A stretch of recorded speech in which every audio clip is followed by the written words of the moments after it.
నా తరఫున, తెలుగు ప్రజల తరఫున, కేంద్ర ప్రభుత్వం తరఫున హృదయపూర్వకమైనటువంటి శుభాకాంక్షలు. ఎందుకంటే తెలుగు సినీ పరిశ్రమలో అక్కినేని నాగేశ్వరరావు గారి తర్వాత మీరు పద్మవిభూషణ్ తీసుకోవడము మాకందరికీ గర్వకారణం. మీ యొక్క 45 ఏళ్ల సినీ జీవితంలో పునాది రాళ్ళు వేసుకుంటూ స్వయం కృషితో ఈరోజు ఎదుగుతూ వస్తున్నారు. ఎంతో కష్టపడి మీరు ఈ స్థాయికి చేరుకున్నటువంటి మీకు ఈరోజు కేంద్ర ప్రభుత్వం పద్మవిభూషణ్తో సన్మానించడము నిజంగా ప్రతి తెలుగు బిడ్డ గర్వపడాల్సినటువంటి అంశమని నేను భావిస్తా ఉన్నాను. Thank you so much. Padma Vibhushan వచ్చిన ఈ సందర్భంలో మీరు అభినందించడానికి నా స్నేహితుడిగా, చిరకాల మిత్రుడిగా మీరు రావటం అన్నది నాకు చాలా చాలా సంతోషం, మిక్కిలి ఆనందంగా ఉంది. అండ్ మీ ప్రేమని, మీ అభిమానాన్ని ఆస్వాదిస్తున్నాను. Thank you so much. ఢిల్లీలో రాష్ట్రపతి చేతుల మీదుగా తీసుకుంటున్నారు కాబట్టి మేము దానికంటే ముందే మిమ్మల్ని కలవాలి, అభినందించాలనేటువంటి ఆలోచనతో ఈరోజు మీ దగ్గరికి రావడం జరిగింది. మోస్ట్ వెల్కమ్ అండి. దక్షిణ భారతదేశంలో రజనీకాంత్ గారు కానీ మీరు కానీ ఒక మంచి నైతిక విలువలతో కూడినటువంటి నటులుగా మంచి పేరు తెచ్చుకున్నారు.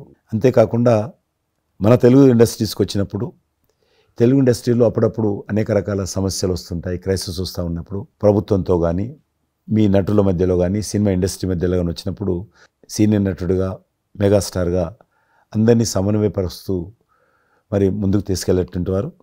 అలాంటి మీరు ఈరోజు మరి పద్మవిభూషణ్ రావడం అనేటువంటిది మరి అందరం సంతోషించాల్సిన అంశం అని నేను భావిస్తాను. ఈ ఇండస్ట్రీ లేకపోతే మేము లేవండి. మా చదివిన చదువుకు కానీ మన బ్యాక్గ్రౌండ్కి కానీ ఏదో ఒక మారుమూల ఉద్యోగం చూసుకుంటూ ఉండాల్సిన వాళ్ళు ఈ రోజున ఇంత సెలబ్రిటీ స్టేటస్ కానీ ప్రపంచవ్యాప్తంగా ఎక్కడ మన వాళ్ళు ఉన్నా సరే అక్కడ గుర్తింపు కానివ్వండి, ఇవన్నీ రావటం అంటే కనుక కళామ తల్లి, ఆ సినిమా ఇండస్ట్రీ నాకు పెట్టిన భిక్షగా నేను ఫీల్ అవుతుంటాను. ఆ ఇండస్ట్రీ లేకపోతే ఏం లేదు. అందుకని ఇలాంటి ఇండస్ట్రీకి ప్రత్యుపకారంగా నేను ఏం చేయాలి, నాకు ఇంత స్థానం ఇచ్చిన ఇండస్ట్రీకి తిరిగి నేను ఏమి ఇవ్వగలను అనేటటువంటి ఒక గ్రాటిట్యూడ్ నుంచి మొదలైంది.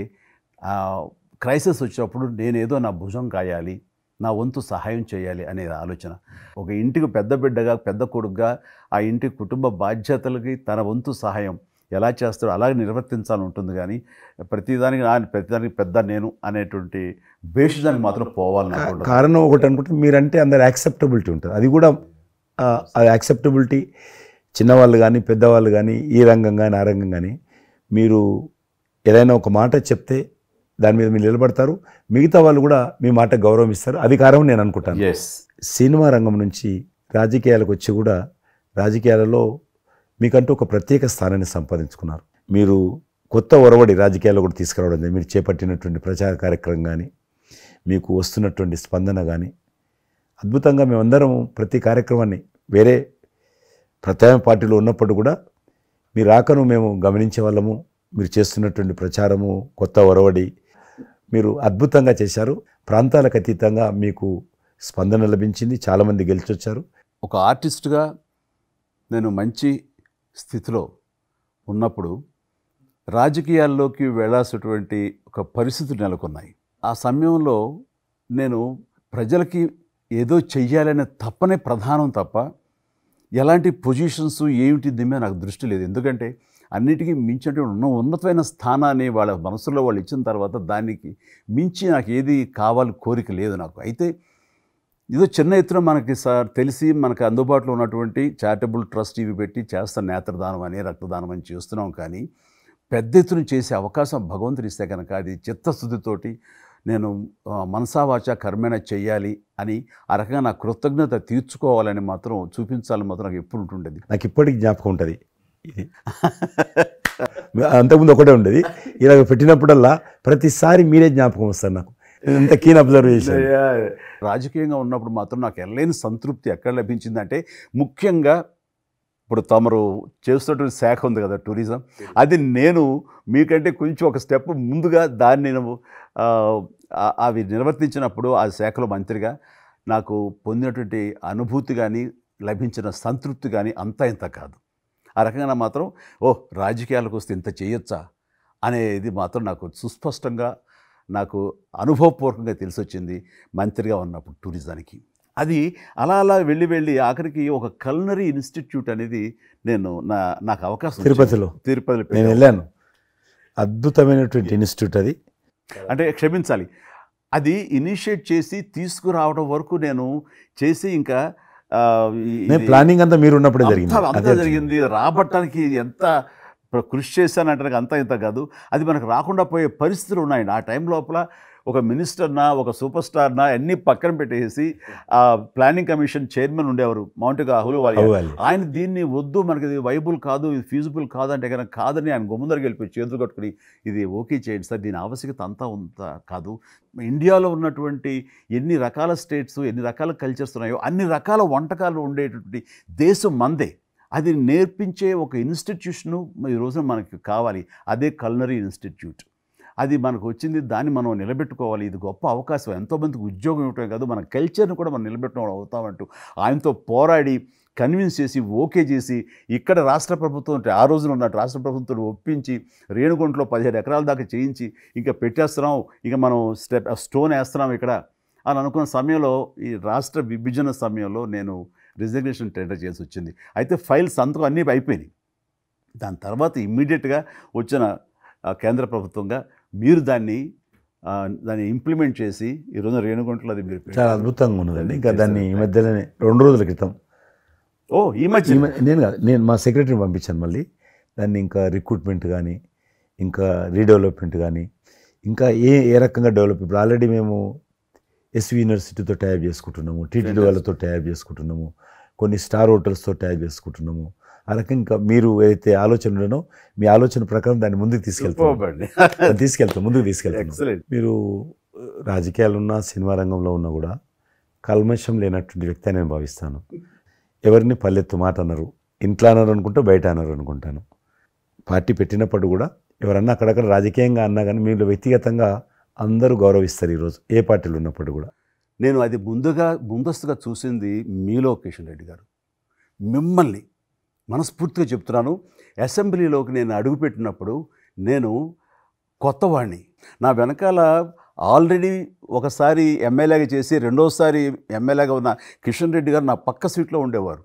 ఇటు పక్క ఇంకొకరు జయప్రకాష్ నారాయణ గారు, ఆయన ఇటు పక్క చంద్రబాబు నాయుడు గారు, మరో పక్కేమో వైఎస్ఆర్ అందరూ ఉండేవాళ్ళు. వీళ్ళందరూ మాట్లాడుతుంటే, వీళ్ళందరూ రాజకీయ ఉద్దండులు మాట్లాడుతుంటే అందరూ చూస్తుండేవాడిని. అక్కడ నాకు వచ్చిన షాక్ ఏంటంటే ఫస్ట్ ఒకళ్ళు దుయ్యబెట్టుకుంటూ తిట్టుకుంటూ అసలు దుర్భాషలు ఆడుకుంటూ కొట్లాడుకునే పరిస్థితి వస్తూ ఇక ఫినిష్ అయిపోయింది, ఇక ఒకళ్ళొకళ్ళు మాట్లాడుకోరు, ఇంకా వీళ్ళు దీర్ఘకాల శత్రువులు వీళ్ళు ఇంకా అనే ఫీలింగ్ వచ్చింది. ఇలా ఉంటుందా అనేది. బట్ దానికి విరుద్ధంగా నేను అసెంబ్లీ అయిపోగానే కారులో నడుచుకెళ్తుంటే ఎవరైతే ఇద్దరు తిట్టుకున్నారో ఒకరొకరు దూషించుకున్నారో వాళ్ళు భుజమే చేసుకుని ఏంది భయ్యా నువ్వు అలా అంటే నువ్వు అనలేదు భయ్యా, అరే నా నాయకుడు చూస్తున్నాడు అనకపోతే బాగుంటుందని ఇట్లా అంటుంటే నాకు షాక్ తిన్నాను. చాలా ఆశ్చర్యపోయేవాడిని, ఇదే ఇలా ఉంటుందా. మీ సినిమా ఫీల్డ్ కంటే ఎక్కువ నటులు ఉంటారు, మీ సినిమా ఫీల్డ్ కంటే ఎక్కువ నటులు రాజకీయాల్లో ఉంటారేమో అలా అనిపిస్తుంది నాకు. అక్కడ అలాంటి పరిస్థితుల్లో ఒక నిబద్ధతతోటి ఇష్యూ బేస్డ్గా మాట్లాడుతూ తను అనుకున్నవి నిర్దిష్టంగా చెప్పగలిగేటటువంటి నాయకుల్లో మిమ్మల్ని అబ్జర్వ్ చేశాను. మీరు ఎక్కడ ఎవరిని దుర్భాషలాటం నేను చూడలేదు, ఎవరిని పౌరుషంగా మాట్లాడటం చూడలేదు, ఎవరిని ఎద్దేవా చేయటం రెడిక్యూల్ చేయడం నేను చూడలేదు.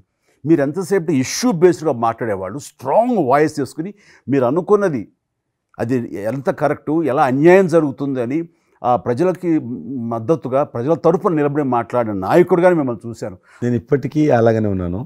అవును, మా పార్టీలో ఉన్న కొంతమంది కానీ బయట ఉన్నటువంటి వాళ్ళు కానీ కొంత మీడియా విలేకరులు కానీ నువ్వు ఆ రకంగా మెత్తగుంటే లాభం లేదు, ఇప్పుడు రాజకీయాలలో నువ్వు కూడా పరుషంగా మాట్లాడాలి, వ్యక్తులను చాలా గట్టిగా మాట్లాడాలి అంటారు. కానీ నేను అదే అంటాను, నేను ఇప్పుడు మారలేను, నాకు అవసరం కూడా లేదు, నేను ఇలానే ఉంటాను.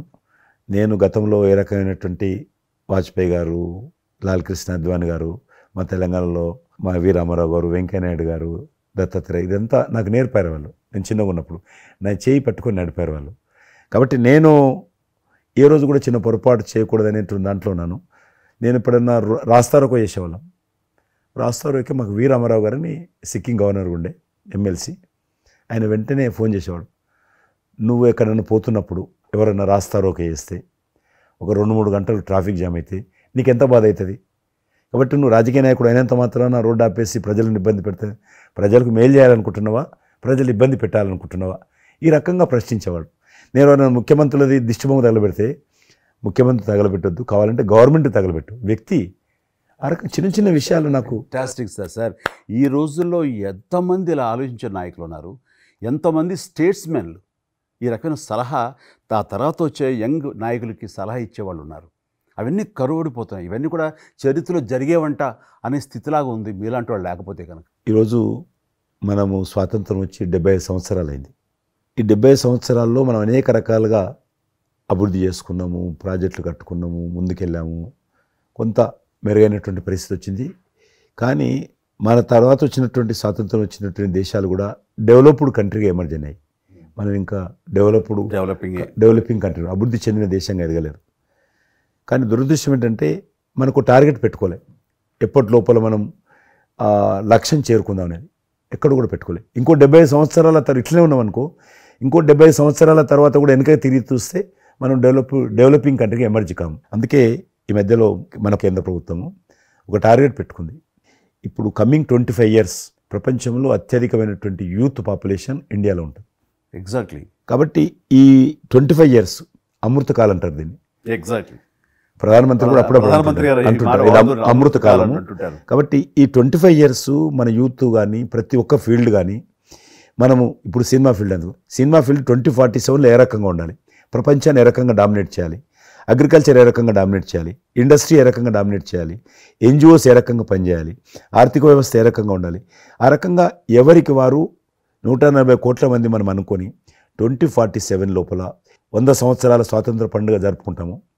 ఆ రోజుకు మనం అభివృద్ధి చెందిన దేశంగా ఎదగాలి. ఇంకొక మాట అంటారు ప్రధానమంత్రి గారు, అప్పుడు ఏ పార్టీ ఉంటుందో అధికారం మనకు అనవసరం. అప్పుడు ఎర్రకోట నుంచి ఏ ప్రధానమంత్రి ఏ వ్యక్తి జాతీయ పతాకం ఆవిష్కరిస్తారో మనకు సంబంధం లేదు, ఎవరైనా ప్రజలు అనుకుంటారు. కానీ ఆ రోజుకు మన దేశం ప్రపంచంలో డెవలప్డ్ కంట్రీ స్థాయికి ఎదిగి 3, 4, 5 ఉంటే అట్లో మన దేశం ఉండాలి అనేది అని ఈరోజు మనం అందరం ఒక లక్ష్యంగా పెట్టుకొని ముందుకెళ్తే యూత్ ఏదైతే అంటున్నారో మీరు, ఆ యూత్ కూడా మరి వాళ్ళ జీవితం సాఫల్యం చెందినట్టు అవుతుంది. ఇప్పుడు డెవలప్డ్ కంట్రీస్లో మనది ఆర్థికంగా చూసుకుంటే కనుక ఆర్థిక వ్యవస్థగా మనది 5వ కంట్రీగా డెవలప్ అయింది. లార్జెస్ట్ ఎకానమీ ఈ మధ్య కాలంలో, ఈ మధ్య సంవత్సరాల్లో, ఒక దశాబ్ద కాలం లోపల. ఇప్పుడు వచ్చే 5 సంవత్సరాల్లో మనం థర్డ్ ప్లేస్ చేరుతాం. ఇప్పుడు యూకే లాంటి మనల్ని పరిపాలించి మన ఆక్రమించుకొని పరిపాలించినటువంటి బ్రిటన్ కూడా వెనకకి నెట్టేసి 5వ స్థానానికి వచ్చేసి వచ్చేటువంటి 5 సంవత్సరాల్లో ఖచ్చితంగా మనం 3వ స్థానంలోకి లార్జెస్ట్ ఎకానమీ కంట్రీగా మనం ఎమర్జ్ అవుతాం. 100%. అవన్నీ ఇప్పుడు జరుగుతున్నటువంటి ఈ యొక్క డెవలప్మెంట్స్, ఈ ఆర్థిక సంస్కరణలు ఇవన్నీ చూస్తుంటే ఖచ్చితంగా ఆ రోజు ఎంతో దూరం లేదు మీరు చెప్పినట్లుగా. మీ తెలిసి మధ్యలో G20 సమావేశాలు నిర్వహించినప్పుడు నేను మీతోటే మాట్లాడాను. శ్రీనగర్ అంటే ఎట్లా ఉండని పరిస్థితి తెలుసు. ఈ టూరిజం మినిస్ట్రీకి 4 మీటింగ్లు అవుతాయి. ఒక మీటింగ్ అక్కడ పెట్టాలని నిర్ణయించుకున్నప్పుడు ప్రధానమంత్రి అన్నారు, సినిమా ఫీల్డ్ మీద చర్చించండి, ఎందుకంటే సినిమా ఫీల్డ్ ఎక్కువగా షూటింగ్లు చేసేవాళ్ళు. మేము చిన్నగా ఉన్నప్పుడు జమ్మూ కాశ్మీర్ వెళ్ళలేదు ఎవరం కూడా, కానీ దేశంలో ఉన్నటువంటి కోట్లాది మంది కాశ్మీర్ అందాలను చూశారు సినిమాల కారణంగా. ఎవరు పోలేదు అక్కడికి, కానీ చూశారు. కాబట్టి ఆ సినిమా ఫీల్డ్కి సంబంధించినటువంటి సెషన్ పెట్టాలి మీరు అని చెప్పి ప్రధానమంత్రి గారు చెప్పి ఆయన ఆదేశించిన తర్వాత ఈ సినిమా ఫీల్డ్కి సంబంధించి అన్ని దేశాలకు సంబంధించినటువంటి ప్రముఖులందరినీ కూడా ఆహ్వానించాం. అప్పుడు మేము మీటింగ్ పెట్టాలంటే పాకిస్తాన్ అన్ని దేశాలకు లెటర్స్ రాసింది, చైనా లెటర్స్ రాసింది, టెర్రరిస్ట్ ఆర్గనైజేషన్స్ అన్నీ కూడా హెచ్చరించాయి. జమ్మూ కాశ్మీర్కి వస్తే Kashmir is a disputed place అది, కాబట్టి ఎవరు రావద్దు, వస్తే మాత్రము ఏమైనా అవుతే మాకు సంబంధం లేదని పాకిస్తాన్ కూడా అందరూ హెచ్చరించారు. బట్ ప్రైమ్ మినిస్టర్ చెప్పాడు, ఎట్టి పరిస్థితుల్లో మీటింగ్ పెట్టి తీరాలి, నువ్వు నాకు అనవసరం, నీకేం కావాలో నేను అన్ని ఏర్పాటు చేస్తాను. ఆ తర్వాత నేను మీతో మాట్లాడి ఆ రోజు అప్పుడే కాశ్మీరు అనగానే మీరు కాశ్మీరు లోయల్లో కన్యాకుమారి ఇలాంటి సాంగ్స్ ఎన్నో మాకు గుర్తుకొచ్చినాయి. అలాంటిది మళ్ళీ మీరు మీ పార్టిసిపేషను ఉంటే బాగుంటుంది అనుకున్నప్పుడు ఆ టైంలో నేను రాలేని పరిస్థితిలో రామ్ చరణ్ వస్తే బాగుంటుంది, అతను RRR సినిమా ఆస్కార్ అవార్డు తోటి తను మంచి ఆస్కార్ అవార్డు వచ్చింది, బాగుంటుంది ప్రధానమంత్రి గారు చెప్పాను. అప్పుడు అందరూ ఫారినర్స్ డెలిగేట్స్ అందరూ కూడా ఏ సినిమా సాంగ్ అది నాటు సినిమా డాన్స్ చేశారు అక్కడ. డాన్స్ చేశారు ఎవరు మన కొరియన్ మినిస్టర్.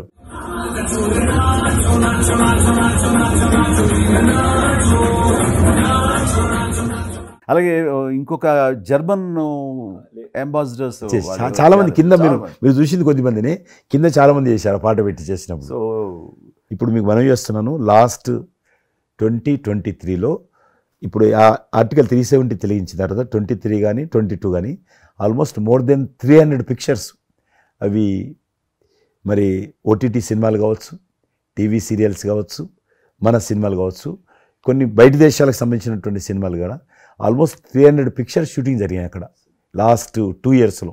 మళ్ళీ తిరిగి మీ ప్రభావంతో ఆయన నరేంద్ర మోడీ గారి చొరవతోటి ఇలాగా G20 కల్చర్ ముఖ్యంగా టూరిజం సంబంధించి సినిమాలను ఎంకరేజ్ చేస్తూ మీరు తీసుకున్న చొరవ, అందులో రామ్ చరణ్కి మీరు ఇచ్చేటువంటి ప్రాధాన్యత ఇవన్నీ కలిపినప్పుడు ఫస్ట్ నా వైఫ్ తన ఫ్రెండ్స్ తోటి ఎక్కడికి వెళదాం ఈ హాలిడే అంటే వాళ్ళ ఫ్రెండ్స్ అందరూ కలిపి కాశ్మీర్కి వెళ్ళారు. అన్నిటికీ మించి మన భారత జాతీయ జెండా రెపరెపలాడుతున్నది. మీకు తెలుసలేదు, మా పార్టీ తరఫున మాకు మురళీ మనోహర్ జోషి గారు ఉండేవారు, పార్టీ అధ్యక్షుడు అద్వానీ గారి తర్వాత. ఆయన కన్యాకుమారి నుంచి కాశ్మీర్ వరకు యాత్ర తీశాము. ఏంటో తెలుసా డిమాండ్? అక్కడ శ్రీనగర్లో జాతీయ పతాకం ఎగరడం, దానికోసం ఉద్యమం. చూడండి, ఒక జెండా ఎగరడం కోసం. ఆడికి మిలిటరీ మధ్యలో, పోలీస్ ఫైరింగ్ల మధ్యలో ఒక జెండా, మేము జమ్మూ కాశ్మీర్ కానీ ఆపేశారు మమ్మల్ని. అక్కడ నుంచి మిలిటరీ విమానంలో తీసుకుపోయి ఆయన ఒక్కరిని అక్కడ జెండా ఎగిరినట్టు చేసి మనకు తీసుకొచ్చారు. దల్ లేక్ అని ఉంది అక్కడ, ఉన్నది కదా. మొన్న 15th ఆగస్ట్, ఇంతకుముందు 15th ఆగస్ట్ ఏదైతే మనము 70 సంవత్సరాల పండుగ జరుపుకున్నాము, 50,000 మంది అమ్మాయిలు అబ్బాయిలు స్కూల్ పిల్లలు అందరూ చేతులలో 3 రంగుల పతాకాలు పట్టుకొని దల్ లేక్ చుట్టూ ఊరేగింపు చేశారు. అది మార్పు. ఇంకొకటి నాకు సంతోషం ఏంటంటే, మీరు రాజకీయాలకు రాకముందే మీకంటూ ఒక ప్రత్యేక స్థానం సర్వీస్ యాక్టివిటీలు, చిరంజీవి చారిటబుల్ ట్రస్ట్ చాలా పెద్ద ఎత్తున చేయడం అనేటువంటిది నిజంగా అది చాలామందికి ఆదర్శమైంది. మిమ్మల్ని చూసిన తర్వాత చిరంజీవి గారు పెట్టిన అంత పెద్ద నటు పెట్టడం మనం చేయకూడదని వాళ్ళ స్థాయిలో పెట్టినటువంటి చాలా సంస్థలు మీ నుంచి స్ఫూర్తి తీసుకొని పెట్టారనేది నాకు తెలిసిన వాళ్ళు కూడా చాలామంది చెప్పారు. కాబట్టి అది గొప్ప విషయం. మీకు ఎందుకు వచ్చిన ఐడియా? అది ఏదైనా సరే ముందు మన మనసులో తిరిగి ప్రత్యుపకారంగా ఏదైనా చెయ్యాలి అనే భావం ఒకటి ఉంటేనండి, అవకాశాలు ఎదురుగా ఉంటాయండి మన ఎదురుగా. అలా చూసేటప్పుడు ఆ టైంలో రక్తం దొరకక చనిపోయే వాళ్ళు చాలామంది ఉన్నారు. అది గర్భస్రావంతో, డెలివరీ సమయంలో, యాక్సిడెంట్ సమయంలో కొంతమంది క్షతగాతులు, అట్లాగా లుకేమియా కానివ్వండి, క్యాన్సర్ కానివ్వండి, ఇలాంటివి తలసేమియా కానివ్వండి, ఇలాంటి చాలామంది ఉన్నారు. ఇంతమంది జనాభా ఉన్న ఈ దేశంలో రక్తం ఇచ్చేవాళ్ళు లేకుండా పోయారు. ఎందుకంటే రక్తం అనేది ల్యాబుల్లో తయారు చేసేది కాదు, ఒక మనిషి మరొక మనిషికి దానం ఇస్తేనే జరిగేది. సో ఆ మాత్రం ఆల్టర్నేటివ్ లేదు, ప్రత్యామ్నాయం లేదు. సో ఇది కేవలం మంచి మనసుతోటి ఉండేవాళ్ళు ఇచ్చేదే. వాళ్ళు మోటివేట్ చేయాలంటూ నేను ఏం చేస్తానంటే, నా ఫ్యాన్స్ని ఫస్ట్ మోటివేట్ చేద్దామని దీని ఆవశ్యకత చెప్పడం కోసంగా షార్ట్ ఫిల్మ్స్ కానివ్వండి, ఎక్కడ పెడితే అక్కడ నేను ఇవ్వటం మొదలుపెట్టేసరికి ఈ రోజున రక్తం ఇవ్వటం కోసంగా ముమ్మరంగా ముందుకు రాగలుగుతున్నారంటే దాన్ని ఇనిషియేట్ చేసింది, దానికి ముందస్తుగా దాన్ని మోటివేట్ చేసింది నేను అని చెప్పుకోవడానికి నాకు గొప్ప విషయం అండి. కానీ మీరు ఒక ఉద్యమంలాగా తయారు చేశారు దాన్ని, ఒక మూమెంట్ లాగా తయారు చేసి మిషన్కి hats off to my fans and motivate అయిన ధర్మాత్ములు, మంచి మనసు ఉన్న వాళ్ళు ఎంతోమంది ముందుకు వచ్చారు. వాళ్ళందరికీ కూడా ఈ సందర్భంగా చేతులెత్తి నమస్కరిస్తాను. ఇక్కడ మీ గురించి నేను ఇంకోటి విన్నాను, మీరు ఏదైతే నా సేవా కార్యక్రమాల గురించి మీరు ప్రస్తావించారో అదే సమయంలో నేను కోవిడ్లో కూడా నేను కొంచెం యాక్టివ్గా ఉండి మా కార్మికులకి సంబంధించి 3 నెలల పాటు 4 నెలల పాటు నా మిత్రులని సహకారంతో నేను కొంత అమౌంట్ తోటి సినిమా ఫీల్డ్లో పనిచేస్తున్నటువంటి దాదాపు ఆఫీస్ బాయ్ నుంచి మొదలు పెడితే టెక్నీషియన్స్ వరకు కూడా మీరు చాలా పెద్ద ఎత్తున 14,000 మందికి నేను గ్రాసరీస్ ఇవ్వగలిగాను వాళ్ళకి బయటికి రాని పరిస్థితిలో.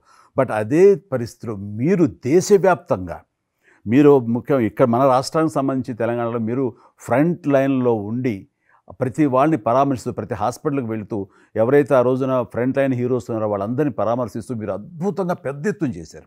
అదే కాకుండా మన ఇండియా లెవెల్లో మీరు corona command control room, corona command control room మీకు మీ ఆధ్వర్యంలో జరిగింది. అప్పుడు మీరు చేసిన సేవల గురించి దేశం ప్రస్తావించారు. అంటే అప్పుడు నోడల్ మినిస్ట్రీ, హోమ్ మినిస్ట్రీ ఉండింది. ఏమైనా డైరెక్షన్స్ దేశానికి ఇవ్వాలన్నా, రాష్ట్ర ప్రభుత్వాలకు ఇవ్వాలన్నా, లాక్డౌన్ ఎక్కడ పెట్టాలి, ఎక్కడ పెట్టకూడదు, ఎప్పుడు పెట్టాలా, లాక్డౌన్లో ఏ స్థాయికి వెళ్ళాలా, అన్నీ కూడా హోమ్ మినిస్ట్రీ ఇచ్చేది. నేను అప్పుడు హోమ్ మినిస్ట్రీలో ఉన్నాను. ప్రజలకు రోజువారీ అవసరమైనటువంటి 24 మినిస్ట్రీస్ ముగ్గురు జాయింట్ సెక్రటరీస్ ఒక్కొక్క మినిస్ట్రీ నుంచి 8 గంటల చొప్పున హోల్ నైట్ టు డే 24/7 ఆ బ్యాచ్ కరోనా కంట్రోల్ రూమ్లో కూర్చోవాలి. ఆ రకం కూర్చున్నప్పుడు దానికి యాజ్ ఎ మినిస్టర్గా నన్ను ఇన్ఛార్జ్ పెట్టారు ప్రధానమంత్రి గారు, అమిత్ షా గారు. చాలా అద్భుతంగా నేను కూడా ఆల్మోస్ట్ 1.5 month ఆఫీసులోనే పడుకున్నాను. మిలిటరీ విమానాలలో ఆక్సిజన్ పంపించాను, మీకు తెలుసు. మిలిటరీ విమానాలు ఒక విమానం ఢిల్లీ నుంచి ఆక్సిజన్ తీసుకొని వస్తే గ్రీన్ ఛానల్ ద్వారా హైదరాబాద్ సికింద్రాబాద్ స్టేషన్ వచ్చేంత వరకు కూడా ఎక్కడ ఆగకపోయేది. అంత నెట్వర్క్ గ్రీన్ ఛానల్ అంటారు. ఆ రకంగా విమానాల ద్వారా నేను గాంధీ హాస్పిటల్కి ఆల్మోస్ట్ 12 సార్లు పోయాను లోపలికి. ఎవరైతే వెంటిలేటర్ మీద పేషెంట్స్ ఉంటారో నేను బుక్ ఒకటి ప్రింట్ చేశాను. వెంటిలేటర్ మీద పేషెంట్ దగ్గరగా మాట్లాడాను. దేవుడి మీద భారం ఇచ్చి తిరిగాను. ఆ రకంగా ఎందుకు వెళ్ళానంటే ఏదో పబ్లిసిటీ కోసం కాదు. డాక్టర్లు పనిచేస్తున్నారు, ఆడ నర్సులు పనిచేస్తున్నారు, ఆడ శానిటేషన్ సిబ్బంది పనిచేస్తారు, క్లీన్ చేయడం. వాళ్ళు పనిచేస్తున్నప్పుడు మనం వాళ్ళని గాలికి వదిలేసి మీరు పని చేయండి, మేము రాజకీయ నాయకులము, మేము ఇళ్ళల్లో ఉంటాము, మేము రాము అని కూడా దాన్ని బట్టి నేను లోకల్గా ప్రజాప్రతినిధిని, ఎంపీని అని చెప్పి మా ఇంట్లో భయపడుతున్నా, అందరూ భయపడుతున్నా. ప్రెస్ వాళ్ళందరూ వచ్చేవాళ్ళు. ప్రెస్ వాళ్ళందరినీ గేట్ కాడ బయట మెయిన్ గేట్ కాడ ఆపేవారు. ఇక నేను పోయేవాడిని, మొత్తం చూసేవాడిని. ఆ సూపరింటెండెంట్ కూడా నాతో పాటు లోపలికి వచ్చేవాడు ధైర్యం చేసి నేను వెళ్ళినప్పుడు. ఆ రకంగా పూజారులు ఉంటారు దేవాలయాలలో. పూజారులు కూడా చాలా పేదవాళ్ళు ఉంటారు, మీకు తెలుసు. వాళ్ళకు దేవాలయాన్ని క్లోజ్ అయినాయి కదా. ఆ టైంలో పూజారులు అందరికీ గ్రాసరీస్ పంపించడము, మీలాంటి వాళ్ళ దగ్గర పెద్దవాళ్ళ దగ్గర సాయం తీసుకొని మా కార్యకర్తలకు పంపించడము, పోలీస్ స్టేషన్లో పోలీసుకు పంపించడము, హోంగార్డ్స్ పంపించడము. ఈ రకంగా నేను కూడా కొద్దిగా గొప్ప చేశాను. ఇక్కడ మా వాళ్ళతోటి కలిసి నా కాన్స్టిట్యున్సీ చూసి ఈవెన్ నా పార్టీలో ఉన్నటువంటి నాకు పనిచేసినటువంటి పేద కుటుంబాల కార్యకర్తలకు కూడా గ్రాసరీస్ పంపించాను నేను. ఆ రకంగా కూడా వర్కౌట్ చేశాను. మీ కుటుంబంలో కూడా చాలామంది మీకు బంధువులు సినిమాలు వచ్చారు. అందులో 2 ప్రముఖంగా మీ అబ్బాయి చరణ్ గారు కావచ్చు, మీ సోదరుడు పవన్ కళ్యాణ్ గారు కావచ్చు. వాళ్ళిద్దరిట్లో మీకు నచ్చిన సినిమా ఏముంటుంది? పవన్ కళ్యాణ్ సినిమాల్లో నాకు తొలి ప్రేమ ఒకటి చాలా ఇష్టం, బద్రీ ఇష్టం, అలాగే జల్సా అనే ఇంకో సినిమా, అత్తారింటికి దారేదైతే చాలా నేను చూశాను. అది అవి తను చేసినవి సినిమాలైనా అన్నీ కూడాను అద్భుతమైన సినిమాలే, 1-2 తప్ప. అండ్ చరణ్ రెండో సినిమా మగధీర నభూత నా భవిష్యత్. మీరు అసెంబ్లీలో నాకు వచ్చి చెప్పారు, ఏది మగధీర రిలీజ్ అయిన రోజు ఉన్నారు మీరు, జ్ఞాపకం ఉందో లేదో మీకు? కరెక్టే కదా, మీరు షేర్ చేశారు. చాలా బాగా నడుస్తుంది మా అబ్బాయిది, మంచి అదే టైం మీరు అసెంబ్లీలో కూడా చెప్పారు మాకు, మామూలుగా మాట్లాడుతున్నారు. మగధీర చాలా అద్భుతంగా వచ్చింది, చిరంజీవి అని మీరు ఎంత సంతోషపడిపోయారో. మీకు రాజకీయంగా మీ తదనంతరం లేదా మీతో పాటు మీ బంధుగణంలో కానీ మీ బంధువులో కానీ మీరు ఎంకరేజ్ చేసిన మీ శిష్య వర్గంలో కానీ ఎవరైనా ఉన్నారా? అంటే నేను మా కుటుంబం నుంచి ఎవరిని ప్రోత్సహించలేను. ఎవరన్నా ఇష్టం ఉంటే వాళ్ళు రావాలి ఫ్యూచర్లో, నేను ప్రోత్సహించలే ఎవరిని కూడా. నాకు పార్టీలో గ్రూప్ అంటూ లేదు.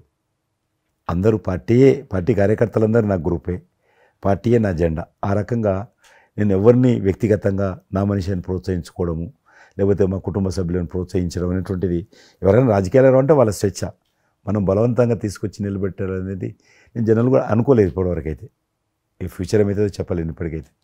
మీరు ఒక గ్రూపు, నా కార్యకర్తలు నా గ్రూప్ అని మీరు అంటే నాకు ఒక విజువల్, ఒక ఫోటోగ్రాఫ్ గుర్తుకొస్తుంది. మీరు వైట్ హౌస్ ముందు మీరు కొంతమంది కార్యకర్తలు అలా ఉన్నారు, కానీ వాళ్ళు నిశ్చితంగా చూస్తే నరేంద్ర మోడీ గారు ఉన్నారు ఆ టైం లోపల. మీకు అప్పటి నుంచి కూడా నరేంద్ర మోడీ గారితో సత్సంబంధాలు ఉండేవా? అద్వానీ గారు ప్రెసిడెంట్ ఉన్నప్పుడు 1994లో నేను అప్పుడు యూత్ వింగ్లో పనిచేస్తున్నాను. American council of young political leaders, అది యుఎస్ గవర్నమెంట్ ఏజెన్సీ. వాళ్ళు ఏం చేసేవాళ్ళంటే కొన్ని ముఖ్యమైనటువంటి దేశాల నుంచి అప్పుడప్పుడు యూత్ డెలిగేషన్, పొలిటికల్ పార్టీకి సంబంధించినటువంటి యూత్ డెలిగేషన్, యంగ్ లీడర్స్ అంటారు, యంగ్ లీడర్స్ని పిలిచి మా దేశం ఏ రకంగా అభివృద్ధి చెందుతుందో మీరందరూ చూసి మీరు మీ దేశాల్లో మాకు దేశం గురించి ప్రచారం చేయాలి, వాళ్ళ కాన్సెప్ట్ అది. అద్వానీ గారు 3 సెలెక్ట్ చేశారు. నన్ను హైదరాబాద్ నుంచి, తెలంగాణ ఉమ్మడి రాష్ట్రం ఆంధ్రప్రదేశ్ నుంచి, కర్ణాటక నుంచి అనంత్ కుమార్ అని చనిపోయారు, మినిస్టర్ ఉండేవాడు, సివిల్ అవియేషన్ మినిస్టర్ ఉండేవాడు, కల్చర్ మినిస్టర్, ఆయన చనిపోయారు మధ్యలోనే.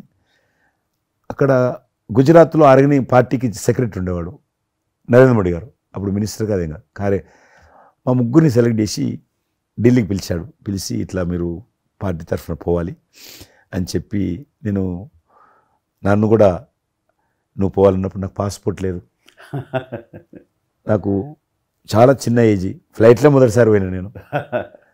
తొందర రమ్మంటే మా పార్టీ ఫ్లైట్ టికెట్ ఇస్తే పోయాను. మాట్లాడినాక వారు చెప్పారు మీరు ముగ్గురు అని కూర్చున్నాక ఇంటి ముందోటి కటింగ్ షాప్ ఉంది. నరేంద్ర మోడీ గారి గడ్డ ఉంది, నాకు గడ్డ ఉంది, చిన్నోని. మీరు దగ్గర క్లీన్ షేవింగ్ చేసుకురా అన్నాడు. నరేంద్ర మోడీ ఇంటి మా అమ్మ పోయిన క్లీన్ నాకు చూపించాలండి. మళ్ళీ వచ్చి మళ్ళీ పోయి క్లీన్ షేవింగ్ చేసుకుని నరేంద్ర మోడీ గారు మేము ఇద్దరం, ఎందుకనంటే అయినా మీరు పార్టీ రిప్రజెంట్ చేయడం లేదు, మీరు ఇండియాని రిప్రజెంట్ చేస్తున్నారు, టైంకి రావాలా, టైం పోవాలని చెప్పి మమ్మల్ని పంపించిన తర్వాత నరేంద్ర మోడీ గారు మీరు చూడండి ఆ ఫోటోలో ఆయన సంఖ్యకు ఒక బ్యాగ్ ఉంటుంది. ఆ బ్యాగులో పుస్తకము పెన్ ఉంటుంది. మేము రాజులాగా పుస్తకం లేదు, పెన్ లేదు, మేము పోతుంటే అందులో భాగంగానే వైట్ హౌస్ లోపల రాణించేవాళ్ళు చాలా దూరంకి వెళ్ళి, కానీ చూపించేవాళ్ళు బయట ఉండే కొంత అమెరికా ఇది వైట్ హౌస్ అక్కడ కనిపిస్తుంది, అందులో అది ప్రెసిడెంట్ రూము, ఇక్కడ కనిపిస్తుంది కిచెను, ఇది కాన్ఫరెన్స్ హాలు. బయట నుంచి అందరు చెప్పేటప్పుడు చాలా మంది ఉండేవాళ్ళు. అదే నేను చూసి గైడర్స్, టూరిస్ట్ గైడ్స్ ఉంటారు కదా, వాళ్ళు చాలామంది అక్కడ పోతే చెప్పేవాళ్ళు. ఆ రకంగా అక్కడ దిగినటువంటి ఫోటో అది. ఎందుకు రిలీజ్ చేశానంటే ప్రధానమంత్రి గారు అయిన తర్వాత నాకు ఫోన్ చేశాడు, కిషన్ ఏమన్నా మీ దగ్గర ఫోటోలు ఉన్నాయా? ఆయన దగ్గర లేవు పాపం. ఓకే, నాకు ఫోన్ చేశాడు. నేను ఎమ్మెల్యే క్వార్టర్స్లో అవన్నీ ఫోటోలు తీసినాక ఇంత కట్ట ఉండే కానీ అన్నీ అంటుకొని ఒకటి మనకు తెలియదు కదా, మొత్తం పాడిపోయినాయి. 8 ఫోటోలు దొరికినాయి. అందులో ఏదో ఒకటి దొరికింది, బోటు థమ్స్అప్ తాగుతూ, అప్పుడు థమ్స్అప్ తాగొద్దని కూడా తెలియదు, ఇది మల్టీనేషనల్ కంపెనీ అటువంటి ఏం లేదు అప్పుడు. బోట్ నడిపిస్తున్న ఫోటో ఇవన్నీ కూడా కొన్ని దొరికితే పంపించాను. ఆయన ఏ వైట్ హౌస్ ముందు అయితే నేను ఫోటో దిగాను గేట్ కాడ, ఈరోజు అదే వైట్ హౌస్ ఆహ్వానం మేరకు వైట్ హౌస్ లోపలికి వెళ్తున్నానని ఆ ఫోటో రిలీజ్ చేశాడు. Excellent experience. ప్రైమ్ మినిస్టర్ ఆ ఫోటో అది అప్పుడు బయటకు ఆ ఫోటో బయటకు వచ్చింది. ఆ రోజు ప్రైమ్ మినిస్టర్ గారు అయిన తర్వాత అమెరికాకి వెళ్తున్న రోజు రిలీజ్ చేసిన ఫోటో అది.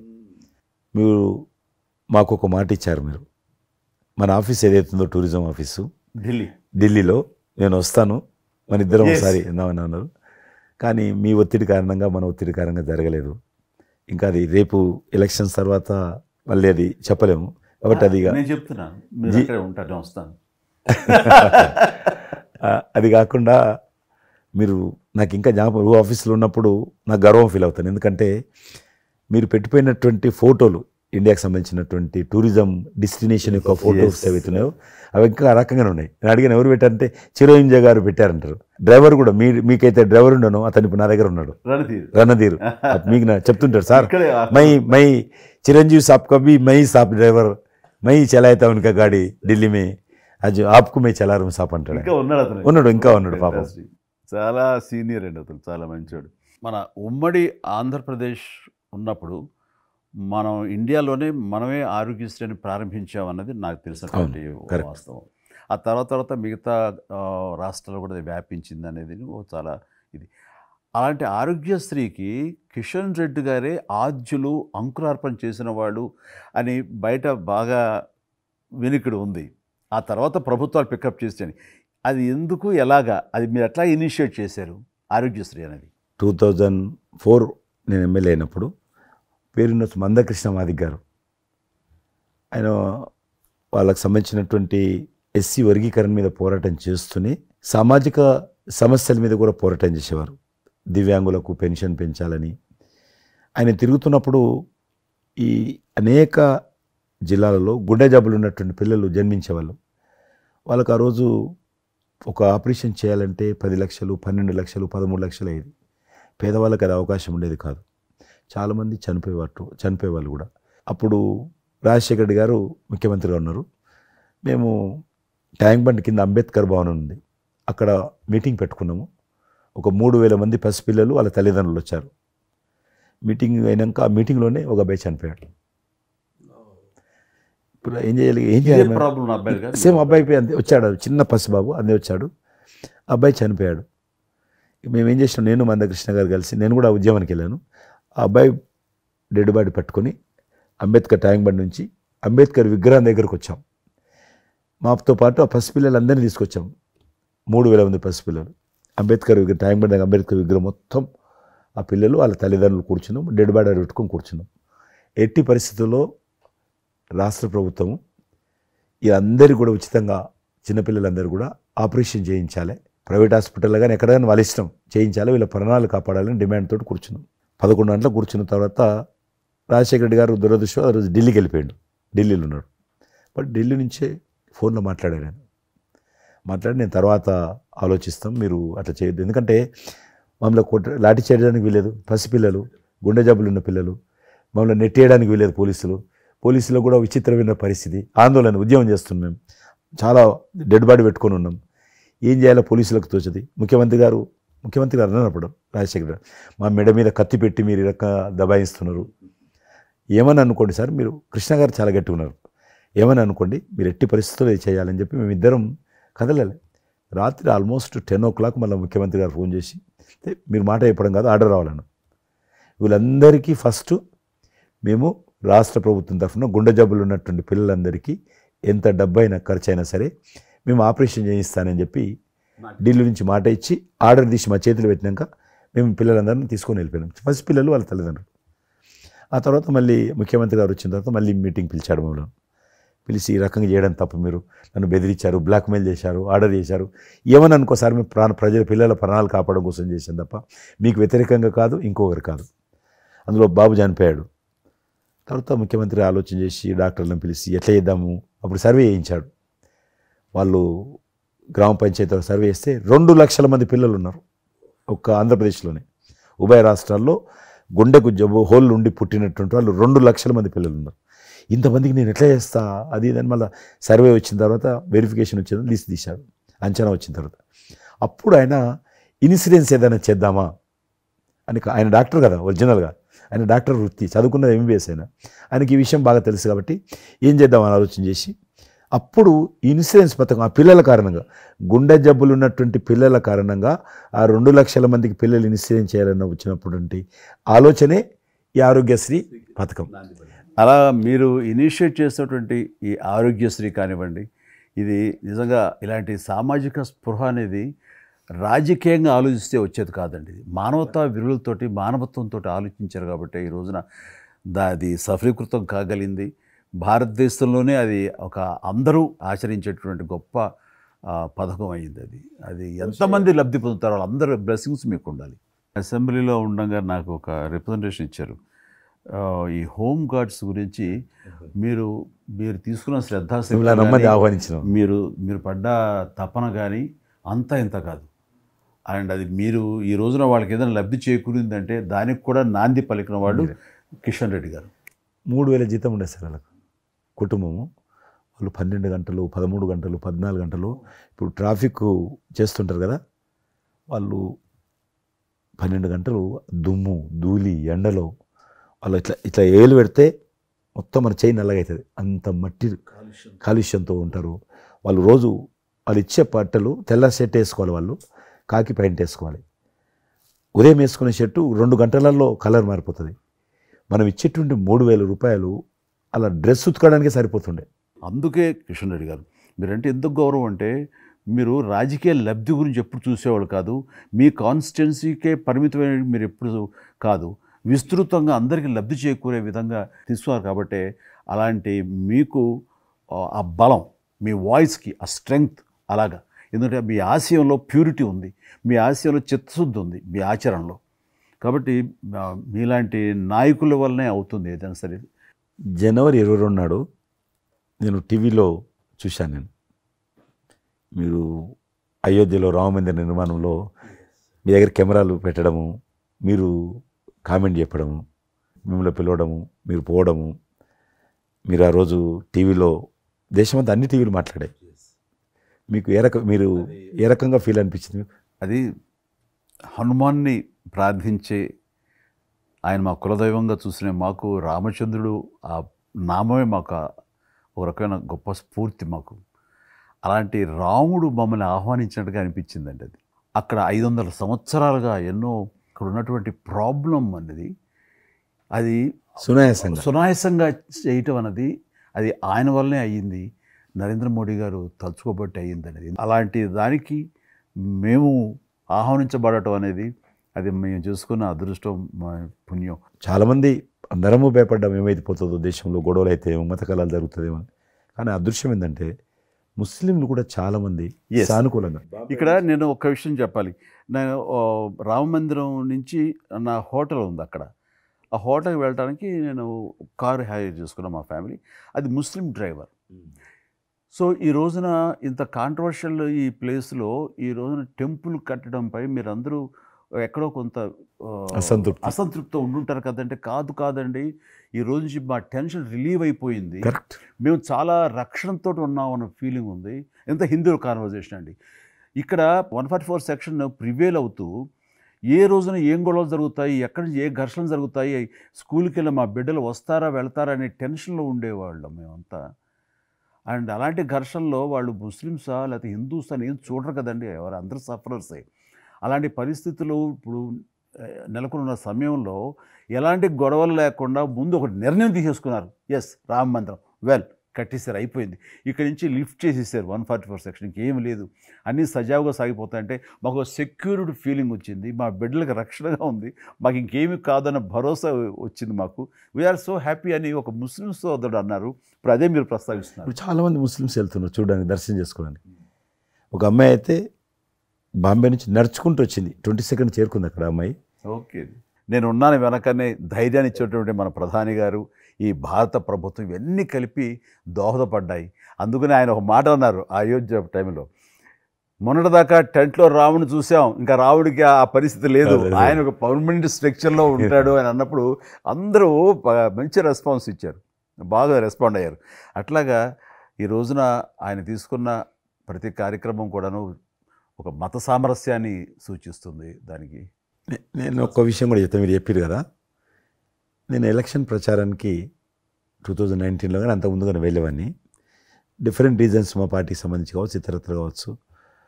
మేము వెళ్తున్నప్పుడు ముస్లిం సమాజాన్ని బస్తీలు కూడా వస్తాయి కొన్ని, మేము ఎంత మైకులు పెట్టుకొని డ్రమ్ కొట్టుకుంటూ పోయినా కూడా ఒక్కరు కూడా బయటకు వచ్చేవాళ్ళు కాదు.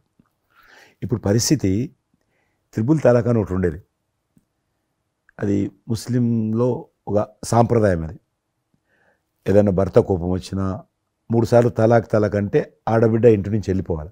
3 సార్లు అంటే తలాక్ అంటే వెళ్ళిపోవాలి. అయితే దాన్ని మోడీ గారు త్రిపుల్ తలాక్ సిస్టాన్ని చట్టం చేసి ఇది చేయడానికి వీల్లేదు, ముస్లిం మహిళలకు కూడా హక్కులు ఉంటాయి అని చెప్పి ఆయన చేశాడు. అప్పుడు కూడా చాలామంది భయపెట్టించారు, మత కళాలు జరుగుతాయి, అట్లా వేయొద్దు, నువ్వు ముస్లిం పర్సనల్ విషయాల్లో మీరు జోక్యం చేసుకుంటున్నారంటే ఆయన చాలా వివరంగా చెప్పాడు. ఈరోజు నువ్వు ఒక భర్తగా నీ భార్యకు తలాక్ అని ఇచ్చేసి పంపించేస్తున్నావు, రేపు నువ్వు తండ్రి అవుతావు, తండ్రి అయిన తర్వాత కూడా మీ అల్లుడు నీ కూతురుకు తలాక్ అని విడాకులు ఇచ్చి పంపిస్తే అప్పుడు నువ్వు ఎంత బాధపడతావు? కాబట్టి ఏ తండ్రి అయినా సరే అట్లా ఉంటుంది. కాబట్టి ఇది ఈ రకమైనటువంటి ఉండకూడదని చెప్పి ఆయన త్రిపుల్ తలాక్ రద్దు చేస్తే, నేను ప్రచారానికి వెళ్తున్నప్పుడు అంతకుముందు బయటకు వచ్చేవాళ్ళు కాదు. ఉదాహరణకు నేను ఇట్లా పోతున్నాను అనుకోని, రోడ్డు రథం మీద నేను పోతుంటే ఇటు సైడ్ నుంచి ఒక ముస్లిం అలా భార్యను కూర్చుని పెట్టుకొని మోటార్ సైకిల్ మీద నడుపుకుంటూ వచ్చేవాడు. ఇప్పుడు ఏం చేస్తున్నంటే భర్తకు చూడకుండా ఎన్నుకున్నటువంటి భార్య పరద లేపి ఇట్లా నాకు ఊపుతున్నచ్చి, ఇది నేనే సాక్ష్యం, అంత మార్పు వచ్చింది. కట్టన్స్ ఓపెన్ చేసి బస్తీలలో పోతే ఇండ్ల ముందుకు వెళ్తుంటే ముస్లిం ఆడబిడ్డలు వచ్చి, మాతృమూర్తులు వచ్చి, తల్లులు వచ్చి చేతులు ఊపుతున్నారంటే నిజంగా సంతోషం. అంటే ఆడబిడ్డలో 10 కోట్ల మంది ముస్లిం ఆడబిడ్డలు ఈ దేశంలో, కానీ అది రావడంతో వాళ్ళకు ధైర్యం వచ్చింది, వ్యతిరేకత లేకుండా ఏ ప్రొటెస్ట్ లేదు. అదే ఫస్ట్ ఆఫ్ ఆల్ విజయం. కాబట్టి ఈరోజు ఆ రకంగా మీరు చెప్పిన దాన్ని బట్టి వాతావరణం మార్పు వచ్చింది. ఈరోజు మత కళాలు లేవు, కర్ఫ్యూలు లేవు.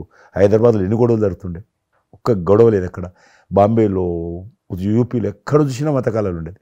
ఈరోజు ఆల్మోస్ట్ 98% కమ్యూనల్ క్లాసెస్ అయిపోయినాయి. ఎక్కడ కూడా కర్ఫ్యూ అనే లేదు.